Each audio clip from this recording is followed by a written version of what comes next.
நீங்க தலையிடுங்க ஆண்டவரே. என் பிள்ளை விஷயத்துல நீங்க தலையிடுங்க. அநேகர் பிள்ளைங்க தங்களுக்கு ஒரு வாழ்க்கையை தேர்ந்தெடுத்து அதுல பிடிவாதமா இருக்கிறாங்க. பெற்றோர் பறி கொடுத்தது போல இருந்து கதறாங்க. கடந்த நாள்ல கூட ஒரு தாயார் கண்ணீர் வடித்து ஜெபம் பண்ணாங்க. ஆமென். ஆண்டவர்ட்ட ஒரே ஒரு வார்த்தை சொல்லுங்க, நீங்க தலையிடுங்க. இந்த அலை மோதி அடிச்சு என் பிள்ளை வாழ்க்கை டேமேஜ் ஆகிறதுக்கு முன்னாடி நீங்க தலையிடுங்க ஆண்டவரே, நீங்க தலையிடுங்க ஆண்டவரே.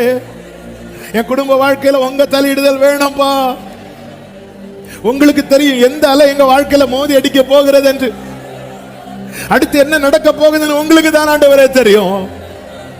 நாங்க இப்பொழுது வீசுகிற மெதுவான தென்றலை மட்டும் பார்த்து கொண்டு அசதியா இருக்கிறோம். உங்களுக்கு தானப்பா தெரியும் அடுத்து என்ன நடக்க போகிறது, அடுத்து சூழ்நிலை எப்படி மாற போகிறது என்று.